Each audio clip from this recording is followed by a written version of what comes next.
Welcome to T News 9 channel.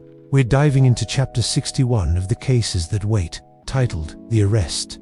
Arrest isn't about force, it's about inevitability. It didn't happen right away. We let the words settle. Admissions need time to harden into facts, like cement setting. When the door finally opened, he didn't even turn around. He already knew who was there. 2 officers stepped inside. There was no rush, no noise. Procedure has its own sound, and it's a calm, final one. I stood up, but I didn't say his name again. Names had already done their job, pointing the way here. An officer informed him of the charges, clear and specific, grounded in the sequence of events, not emotion. He listened. He wasn't confused. He wasn't angry. You see, people who believe in their own story only break when it collapses suddenly. His had been eroding for a while, washed away by the truth. I was trying to help, he said one last time. It wasn't a plea. It was just habit, the last reflex of an identity being stripped away. No one responded. The word help doesn't belong in the same sentence as handcuffs. The cuffs closed around his wrists with a clean click. He didn't resist. He didn't even flinch. Control ends quietly when it realizes it has no audience left. As they walked him out, he glanced back, not at me, at the room itself, as if checking whether it would remember him. It wouldn't. Rooms don't remember. Files do. The door shut. It wasn't slammed. It was just finished. I sat back down in the chair he had just vacated. The seat was still warm where he'd been. That always happens. I waited until the warmth faded and the chair cooled completely. Then I stood up. Some arrests feel like a victory. This one just felt like a removal. A pressure gone, but nothing added in its place. He was arrested. The silence stayed. The most dangerous lies are the ones we tell ourselves. He didn't see himself the way the file would. That was the difference. In his version, there were no victims, only moments where he arrived when no one else did. He believed timing was virtue. That being present meant being chosen. In interviews after the arrest, he spoke carefully, not about acts, about intentions. I noticed people, he said. Most don't. It wasn't arrogance you heard in his voice, it was conviction. I stayed when others walked away. That was his proof. He saw staying as loyalty, persistence as care.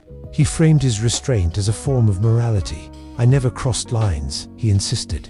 I waited. Waiting had become his shield, as if patience could somehow erase the imbalance of power.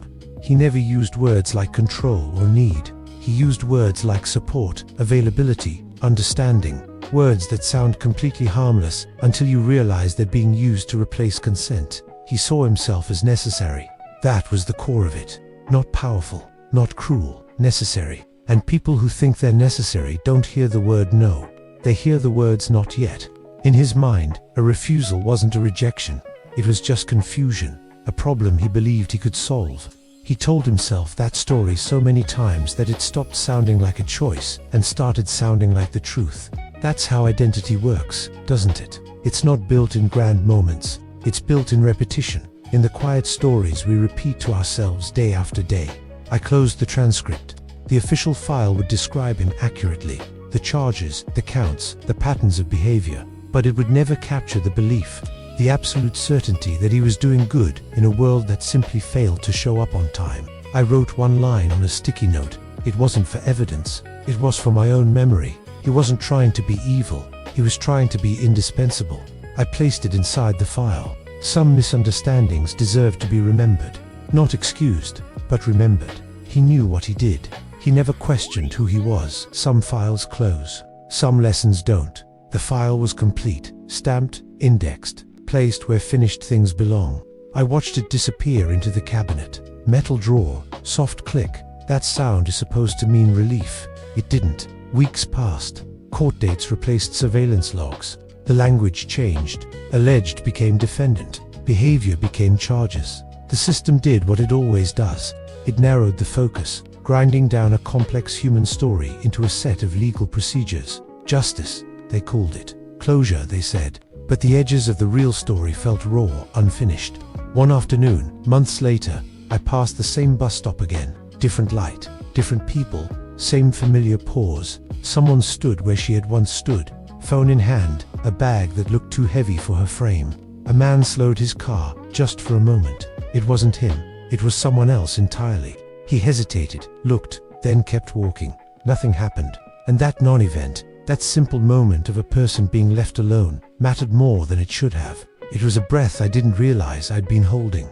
Back at the office, a new folder waited on my desk, thin, unmarked, a fresh start, a new case, but I didn't open it right away. I knew better now. Patterns don't repeat perfectly. They echo, they rhyme. I went to the filing cabinet and pulled out the old file, the one that was supposed to be done. I slid the drawer open, but I didn't put it back beside the others. I placed it right on top, where it could be reached easily, where it would stay visible, not as a case anymore. As a reminder that help offered without being asked isn't always kindness. Sometimes it's intent. A reminder that presence isn't protection unless it leaves room for a person to leave. I turned off the light. The office emptied out, the city lights beginning to blur through the window. The city kept moving, and somewhere out there, someone would pause. Someone else would decide whether to step closer or to drive on by. And someone, maybe someone like me, would need to notice the difference. The file was closed. The work wasn't. The case had ended. But the responsibility, that never does. Chapter 64. The one who walked away. Survivors aren't always the ones who escape. Sometimes, they're the ones who notice in time. She didn't report anything. There was nothing to report. No crime had been committed. No explicit threat was made. It was just a moment that stayed longer than it should have. She remembered the pause. That's what bothered her. It wasn't the man himself, or the words he spoke. It was the pause between them. She had been standing at the bus stop, her phone battery at a critical 3%. The strap of her heavy bag was cutting into her shoulder. She was tired, so tired she might have accepted almost anything. He hadn't stepped too close. He hadn't touched her. He had simply waited. Waiting can feel polite, a sign of patience, until suddenly, it doesn't. I can help, he had said. His voice wasn't loud. It wasn't urgent. It was certain. She looked at him, and in that instant, she felt something shift inside her. It wasn't fear. It was a strange sense of responsibility, as if declining his offer would somehow disappoint him. That was the moment, the turning point. She took a small step back and shook her head, making her refusal clear. He smiled, said nothing, but he didn't move away right away. And that hesitation, that not moving, is what followed her all the way home. Later, she tried to explain the encounter to a friend. It wasn't dangerous, she began, but then she stopped and corrected herself. It could have been. That night, she found herself searching online for stories, not even sure what she was looking for. Maybe just some confirmation that these quiet, unnerving pauses mattered. She stumbled upon an article. It was short, buried deep in the newsfeed, about a man who had been arrested weeks earlier. It was a different place, a different time, but the story revolved around the same word, help. She closed her laptop and sat there in the dark. She realized she hadn't been particularly brave. She hadn't just been lucky, she had been attentive. And that attentiveness, she now understood, was the only thing that had protected her. Some people survive by running. Others survive by stopping before anything can truly begin. She was the second kind, and from that day forward, she started paying attention to everything. She didn't escape. She noticed. To chapter 65 of The Cases That Wait, titled What She Didn't Say, Silence Isn't Always Fear. Sometimes it's just pure uncertainty. She tried to explain it once, not to the police, not to her family, but to a friend over coffee. It was nothing. She started, that's how most of these stories just disappear into thin air. He just offered to help. Help again. It's always help.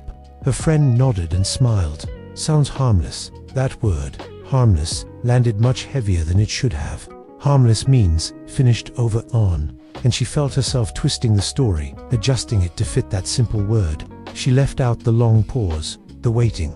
She left out the way his smile stayed frozen on his face, even after she said no. Those details felt too dramatic, maybe even unprovable. She didn't want to be that person. The one who overreacts and makes a big deal out of nothing. So, she changed the ending. I probably imagined it, she said. Her friend agreed, and a wave of relief passed between them, a shared sense of normalcy. But on the walk home, that relief faded away. Her body hadn't imagined it. Her body had instinctively stepped back long before her mind could even explain why. She thought about reporting it, then she stopped. What would she even say? That a man stood too close? That he waited just a little too long? That she somehow felt responsible for his disappointment?